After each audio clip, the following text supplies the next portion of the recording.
Hello les copains, matinée avant la journée du samedi, donc 3 rondes aujourd'hui, 2 avec les blancs, 1 avec les noirs. On est en pleine préparation, on est donc sur la partie petit-déj et on a trouvé le compte de notre premier adversaire. Donc là on est en train de faire un peu l'étude de ce qu'il est en train de jouer. Il n'y a pas de plan classique dans ce que je vois de ce qu'il joue avec les noirs. Je pense que je vais entamer par E4 cette première partie. Et pour la partie de l'après-midi, j'irai plutôt sur du C4. Donc on va se retrouver très vite pour l'analyse de cette deuxième partie que l'on espère également gagner avec les blancs. Ça ferait très plaisir. Il y a un peu plus de 9h30. Et là, on se dirige en direction du métro pour rejoindre Lyon-Neuf, où a lieu le tournoi. J'espère que le temps va s'améliorer parce que j'aimerais bien pouvoir me poser à midi, genre dans un petit parc ou un truc comme ça. Donc on verra bien. Ronde 2 de ce tournoi Chess-in-Lyon. J'affronte le jeune Abel, qui, pareil que mon premier adversaire, entre 9 et 11 ans, je ne me rappelle plus exactement. Et pour cette ronde, donc c'est la première du samedi. Je suis persuadé qu'elle est à 10h30 et donc j'arrive avec un petit peu d'avance vers 10h10, 10h15. Et j'entre dans la salle et je vois il y a tout le monde qui est déjà en train de jouer. Donc, je m'étonne, donc je ressors de la salle, je vais voir un des organisateurs et je demande mais c'est pas à 10h30 que c'est censé commencer? Après il me fait non non, c'est à 10h. Après je fais ah ok ben dans ce cas-là je vais jouer, donc j'éteins mon téléphone, je vais dans la salle, je joue au 4 comme ce que j'avais prévu pendant la matinée. Et je commence à écrire un petit peu sur ma feuille les informations de mon adversaire, mes informations, etc. Mon adversaire arrive, donc j'avais 55 minutes à la pendule quand je suis arrivé et que j'ai joué mon premier coup. Donc voilà, perte de 5 minutes, c'est pas énorme, mais ça peut avoir son importance potentiellement sur une finale en fonction de comment ça joue. Donc mon adversaire qui voit que j'ai joué, donc il arrive, hop, il joue C6, donc la carocane. Et comme je présentais sur les vidéos où je joue avec les noirs, donc vu que je joue la carocane, je sors dans un premier temps ce que vous avez avec la flèche verte, le cavalier en C3, puis après ça joue euh, D5 et je sors le deuxième cavalier. C'est la variante des deux cavaliers de la carocane dans laquelle il y a énormément de pièges. Il prend en E4, j'ai récupéré avec le cavalier et il attaque avec son fou. Ce sur quoi moi je vais faire ce qui est sur la flèche verte ici, je vais décaler mon cavalier en G3 qui attaquera son cavalier. Et une des erreurs potentielles, c'est si jamais il recule le cavalier derrière, on va aller le chasser avec le pion H. Et potentiellement, lui, il peut se créer une case de fuite avec le coup le plus logique qui est H6.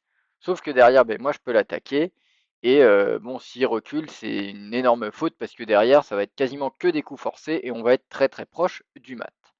Donc c'est ce que je joue. Et là, le bon coup théorique, c'est de venir ici et d'échanger le fou. Mais c'est pas ce qu'il fait, il le recule et donc j'envoie mon pion H4. Il joue à 6, H6 comme prévu. Donc là maintenant, je vais attaquer son fou avec ce cavalier. Donc là, on a ce cavalier qui couvre ces deux cases, ce deuxième cavalier qui vient attaquer ici, et ici, bon, pardon, et ici, en D3, de toute façon, c'est aussi couvert par le pion et par mon propre fou. Et donc, il lui reste une case de fuite, c'est de partir en G7. Ou sinon, il faudra qu'il accepte de perdre son fou. Potentiellement, en sortant la dame, il me semble que c'est jouable. Mais du coup, après, on a une dame qui n'est pas forcément très bien placée. Donc, j'attaque et il recule son fou. Donc là, c'est parfait. C'est le piège dans lequel il faut pas tomber. Et c'est pour ça que moi, j'ai plutôt tendance à aller directement échanger le fou de casse blanche. Derrière, on va jouer la dame ici. Donc c'est ce que je joue, hein. Je joue ma dame en H5. Menace de mat, parce que ben, s'il ne réagit pas, s'il joue un coup de développement bidon, par exemple qui sort le cavalier, j'ai juste à récupérer. Le cavalier ici bloque la case de fuite du roi et c'est mat. Donc, pour bloquer ça, il doit attaquer madame. Donc c'est ce qu'il fait. Il joue G6 et sur G6, la suite du piège, c'est qu'on sort le fou en C4. Le truc, c'est que s'il prend madame, donc comme indiqué en rouge, derrière, je vais prendre avec mon fou le pion F7 et il se trouve que, vu que mon cavalier couvre la case D7, le roi n'a plus de case fuite et donc c'est échec et mat. Le coup le plus joué à ce moment-là, normalement, c'est pion en E6 qui bloque le fou. Et ce sur quoi derrière il faut jouer dame E2 et le piège, il y a des pièges qui continuent. Mais en l'occurrence, c'est pas ce qu'il me joue. Il me joue fou en G7. Son but c'est attaquer mon cavalier. Et sur ça, je commence à réfléchir parce que bah j'ai jamais joué cette position. Et bah forcément le premier coup que je regarde, c'est fou prend. Fou prend, là il a créé une case de fuite pour son roi, donc il n'y a pas mat. Et je me dis potentiellement je peux avoir du dame qui vient en F3 avec ce vis-à-vis, mais je suis pas forcément convaincu. Et du coup là ce coup de dame me plaît pas trop après ce coup de fou.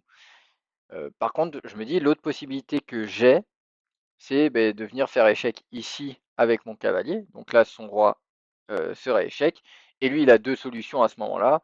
Soit il vient prendre mon fou avec son roi.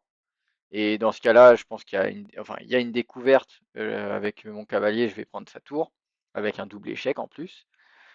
Soit il récupère mon cavalier avec son fou et dans ce cas-là, bon, je viens récupérer et bref, ça tombe de partout. Il y a le fou qui va tomber, potentiellement la tour qui va tomber. C'est assez mal embarqué comme position. Donc c'est ce que je joue. J'envoie le fou, échec, son roi bouge, je prends avec le cavalier, et comme je disais, donc il y a deux possibilités pour lui, soit il prend avec le roi, soit il prend avec le fou. J'aurais tendance à dire que fou prend est meilleur, mais bon, après il reste quand même très très enfermé, je vais pouvoir roquer, envoyer le fou en plus. Euh, bon, il est déjà dans une très mauvaise posture, mais il prend avec le roi, donc ce sur quoi je prends sa tour. Donc là, il y a un double échec et bah, il a que deux vraies cases de fuite parce que s'il retourne en arrière, vu que bah, cette case est protégée là par la dame, s'il retourne en arrière, c'est mat direct avec le cavalier qui couvrirait la dame. Donc il lui reste deux cases de fuite, entre guillemets, et il décide de partir en F6.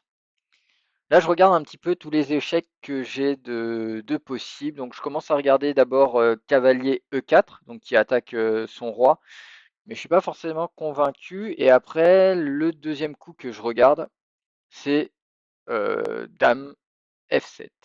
Dame F7, il a qu'une seule case de fuite parce que bah, cette première case est contrôlée par le cavalier, cette deuxième case est contrôlée par le pion, et bah, là les trois cases sont contrôlées par la dame, donc il lui reste que la case E5 pour fuir. Donc c'est ce que je joue. Dame F7, échec, il est obligé de fuir, et là je me dis bon bah derrière je récupère le fou. Soit il continue à bouger, mais bon, je vais forcément trouver un moyen de le mater. Potentiellement, il peut y avoir des pions qui peuvent avancer. Bon, peut-être pas le pion D, parce que le pion D derrière, il peut être pris par la dame et ça peut être dangereux tant que j'ai peut-être pas roqué. À voir. Mais d'abord, bon, on va prendre son fou. Donc là, je refais échec. Et ce sur quoi, donc, je m'attendais à ce qu'il bouge le roi. Après, il n'a pas non plus énormément de cases de disponibles, hein. Il peut venir là, il peut venir là. Bon, après, il peut repartir. Mais en l'occurrence, il bloque avec le cavalier. Donc là, même problématique, hein. Est-ce que je viens faire un échec ici? Je regarde un peu avec la dame, est-ce que j'ai pas des possibilités? Et je vois la fourchette avec le cavalier, euh, dame roi. Donc c'est ce que je joue assez rapidement. Et là, bon bah, il balance son roi, il abandonne. C'était une partie qui était assez rapide, donc en 15 coups, et vraiment rapide aussi en termes de temps. Je prenais quand même le temps pour, enfin, faire un peu semblant que je connaissais pas la position, mais à part le coup où il joue fou en G7, tout le reste c'était connu. C'est un piège connu de la carocane des deux cavaliers. Après la partie, on en a discuté ensemble et bon, bah, je lui ai montré ce que moi je jouais dans ce type de position pour éviter justement ce genre de piège. Et bon, enfin, ce qui est fou, c'est mais qu'il ait accepté de parler parce que moi je me prends la même chose, jamais je parle à mon adversaire à la fin de la partie.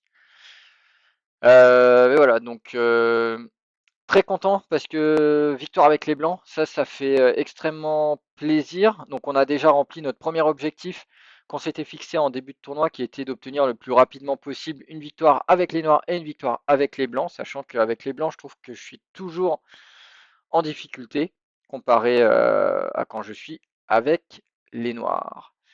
On va faire l'analyse avec chess.com tout de suite. Analyse avec chess.com, on va faire la revue et on est à 98,9% de précision. Quand j'avais fait avec le téléphone, il m'avait dit 100%. Euh, donc on va revoir cette partie, voir s'il y a des meilleurs coups que ce qu'on avait trouvé. Donc ça, on est sur du théorique, théorique. Ça reste théorique, mais là on voit directement que ce coup-là est moins bon. On est déjà à plus 1,10 pour les blancs. H4 coup théorique, H6 coup théorique également, cavalier E5 coup théorique. Et là, première erreur, donc comme j'avais dit lors de la présentation de la partie, on peut venir avec la dame en D6 pour protéger le fou et au final bah, on accepte de perdre la paire de fous avec les noirs. Mais là, bah, première erreur. On envoie la dame, donc ça c'est great move. Il vient défendre, c'est le seul coup possible avec G6 qui attaque la dame. Fou C4. Alors je sais pas pourquoi il considère que c'est pas le meilleur coup parce que bah en tout cas à notre niveau, bah, le potentiel réflexe c'est d'aller prendre la dame. Merci pour la dame, mais bah, merci pour le mat derrière. Donc voilà, il considère que dame en F3 est meilleur. Ça attaque également ce pion en F7. Et voilà. Ça reste, je pense, un bon coup. Cavalier, cavalier. Fou G7 semble être une erreur. Il semblerait que meilleur coup, bah, c'est ce que je disais aussi pendant la partie, ce soit D6, E6, pardon. Donc là, je prends meilleur coup, ça c'est forcé. Cavalier prend meilleur coup. Voilà, il valait mieux prendre.